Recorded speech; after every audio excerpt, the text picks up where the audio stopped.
jual beli gharar, bai'ul gharar. Pertama yang perlu kita tahu ialah apakah yang dimaksudkan dengan gharar.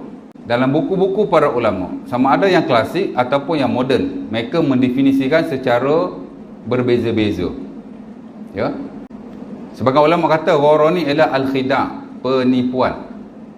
Hatta Allah Subhanahu Wa Taala dalam Quran ada menyebut banyak ayat berkaitan dengan gharar, walaupun ia tidak menjurus kepada gharar dalam muamalah. Ya. Tapi ia bermaksud tipu daya, penipuan. Contohnya Allah Ta'ala sebut dalam surah Luqman ayat 33. Kata Allah Ta'ala, ayat tu panjang, ujung tu, wala taghurrannakumul hayatud dunya wala yaghurrannakum billahil ghurur. Kata Allah Ta'ala, janganlah kamu dighararkan oleh dunia. Dighararkan oleh dunia di sini maksud ditipu oleh dunia. Gharar-gharar ni makna ditipu. Ya, dunia ni memang penuh dengan tipu daya. Ya. Memang penuh dengan muslihat, khida'. Muslihat untuk menipu. Ya, muslihat ni ada dua. Satu muslihat okey. Satu muslihat tak okey. Ya, muslihat untuk menipu tidak okey. Ya. Cerita dia gharar ni makna tipu daya. Ya. Kalau tidak tipu secara direct pun, dia boleh jadi tipu secara indirect. Dan sebahagian besar orang yang buat gharar ni memang dia ada niat nak menipu. Kita bila buat apa-apa transaksi dalam konteks moden hari ni, tuan-tuan buatlah apa-apa agreement kan, loan ke, financing ke, apa-apalah investment ke. Sebenarnya macam di negara kita, bank negara telah menetapkan satu prosedur di mana mesti ada the principle of disclosure. Mesti disclose everything.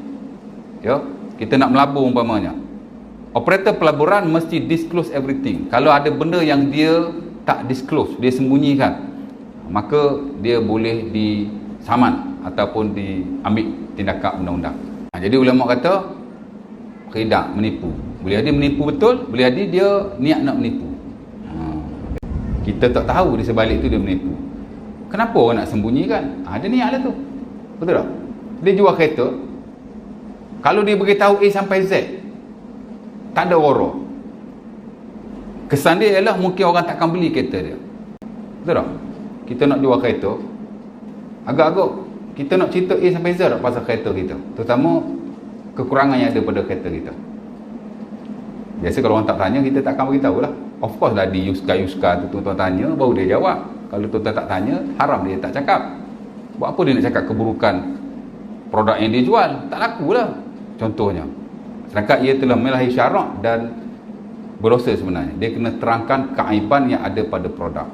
Apa-apa yang kita jual, kita bukan hanya kena cerita benda baik, tapi kena cerita juga tentang keburukan-keburukan yang ada. Sebab itu kita jangan tertipu dengan pemasaran ataupun marketing apa-apa produk pun. Kita baca brosur je, oh bagus kan, produk ni boleh sembuh, boleh itu, boleh ini, boleh tak sembuh pun. Ya tak? Dia takkan cerita. Kalau dia masukkan testimoni pun, dia akan masukkan testimoni yang berjaya. Oh, dia buatlah WhatsApp kan, bukti-bukti dia WhatsApp lah apa benda lah.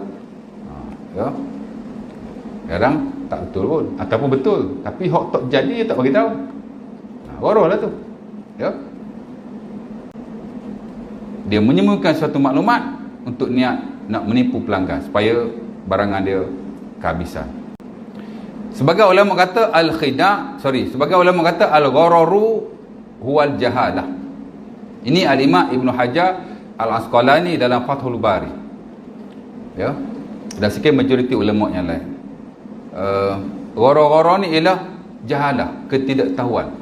Kalau kita nak beli tu, kita kena tahu produk yang kita beli mungkin tak ada apa masalah sangat. Tapi kalau kita nak invest, kita bukan hanya perlu tahu tentang keuntungan yang kita nak dapat, kita juga perlu tahu pengendali ataupun syarikat yang menguruskan investment itu. Ya. CEO dia siapa, lembaga pengarah dia siapa, kita kena tahu tu supaya kita tidak tertipu. Dan memang banyak orang tertipu. Ya.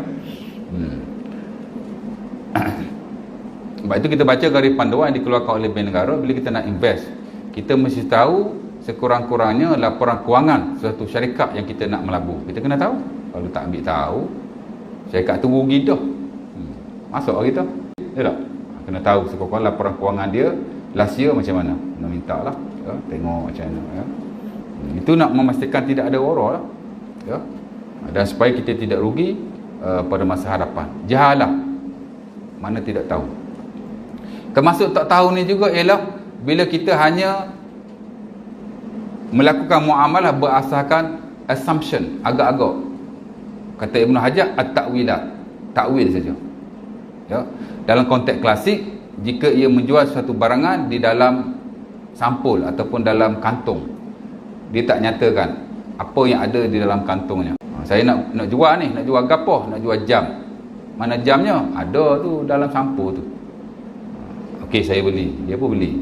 Contoh saya buat mudah-mudah ni nak bagi faham. Ya, dia pun beli. Dia pun jual. Ya. Buka-buka dalam tu jam tak padang dengan harga. Cakap kat penjual, apa ni jam macam ni? Tak naklah ambil balik duit awak. Apa pula saya dah jual? Ya. Sebab itu Islam tak benarkan ghara. Kerana mungkin ia tidak berlaku pada masa proses jual beli dijalankan, tapi dia mungkin berlaku pergaduhan selepas kontrak dilakukan. Jadi tak mahu benda tu ada, ya. Kesan buruk dia lah, ya. Ada pula kata al-gharadu al-khatar. Gharar ni ialah khatar. Khatar ni risiko. Yalah, bila maklumat tak jelas, ada risiko lah. Benda jual dalam sampul, ada risiko. Macam mana benda ni, betul tak?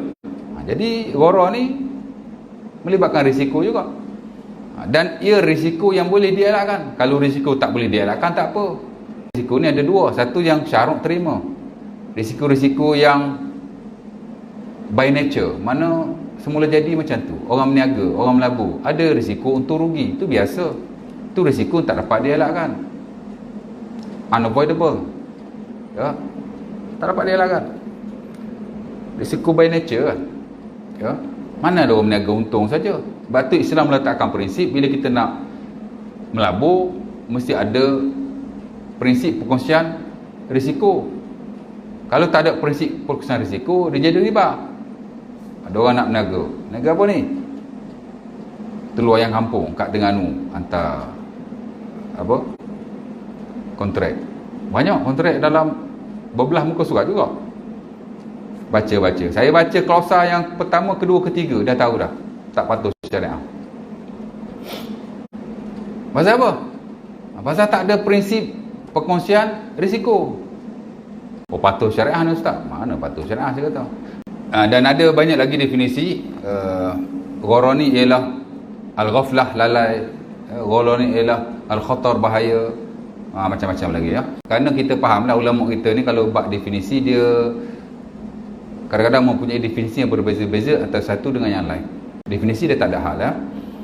Al-Imam Ibnu Abidin dalam hasyiahnya mendefinisikan gharar ni ialah ma la yu'lam husuluhu. Apa-apa yang tidak diketahui, dapat atau tidak, wujud atau tidak, okey atau tidak, itulah masuk gharar. Mana banyak uncertainty, ketidakpastian, banyak untransparency, ketidaktelusan, itulah maksudnya, ya. Al-Imam Ibn Qayyim rahimahullah dalam Zadul Ma'ad kata al-gharar ialah ma lam tu'lam haqa'iquhu wala miqdaru. Apa-apa yang tidak diketahui hakikatnya dan kadarnya. Dan macam-macam lagi definisi yang lain yang secara umumnya saya rangkumkan, gharar ni melibatkan ataupun bermaksud ketidaktahuan, ketidakjelasan, ketidaktelusan, ketidak yang kesemuanya menunjukkan perkara-perkara yang negatif yang akan merugikan salah satu pihak, terutama kalau jual beli si pembeli, ya. Kalau pelaburan, orang yang melabur. Kalau orang yang menyewa, sewaan, ijarah, orang yang menyewa itu. Mungkin juga boleh berlaku kepada pihak yang pertama, bukan pihak yang kedua, tapi kebiasaannya ia berlaku kepada pihak-pihak yang berkenaan. Dan ulama sepakat gharar haram. Dan mana-mana jual beli ataupun urusan muamalah yang melibatkan gharar mesti dielakkan sama sekali. Especially jika kita nak syariah compliance, patuh syariah lah, ya. Walaupun begitu, di sana ada juga gharar yang dimaafkan kerana ia tidak dapat dielakkan. Kerana kadang-kadang sukar untuk kita nak mengurangkan risikonya, ataupun kadang-kadang ia telah diterima baik dalam masyarakat. Kerana kadang-kadang benda-benda ni kadang-kadang kita suka nak pastikan secara tepat bila kita melakukan suatu urus niaga. Contohnya gharar dimaafkan, tuan-tuan beli lauk secara cedok. Tuan-tuan beli lauk kan, cedok kan, sayur cedok, Lepas tu dia tengok RM1 2, RM2. Kalau kau jual beli cedok tak boleh. Melainkan cedok-cedok yang sedikit ataupun yang tidak melibatkan kesan yang buruk kepada masyarakat. Contohnya cedok lauk, okey je. Contoh makan buffet, tu juga ada wara tapi dimaafkan. Qardawi kata makanan buffet that is fine. Walaupun ada wara, tapi ia wara yang sedikit dan tidak memberi kesan kepada kedua-dua belah pihak. Tuan-tuan pergi tandas, bayar 20 sen everyone. Masuk tandas bayar 20 sen kan? Wara tu, kalau ikut haram tu. Tapi dibenarkan. Kenapa? Ia wara yang sedikit yang tidak memberi kesan. Takkan nak suka air kita guna dalam bilik air kot. Ini wara-wara yang sedikit yang tidak memberi kesan dan tidak menjejaskan kedua-dua belah pihak. Sementara ia tidak dapat dielakkan dan dia tidak berhubung kait dengan penipuan sama sekali. Wara yang tak boleh ni, wara yang banyak, wara yang melampau, yang memberi kesan dan boleh menjejaskan kedua-dua belah pihak, terutama pihak kedua. Tadilah pembeli, pelabur, penyewa, penggadai dan seumpamanya. Ya? Itulah cara amnya.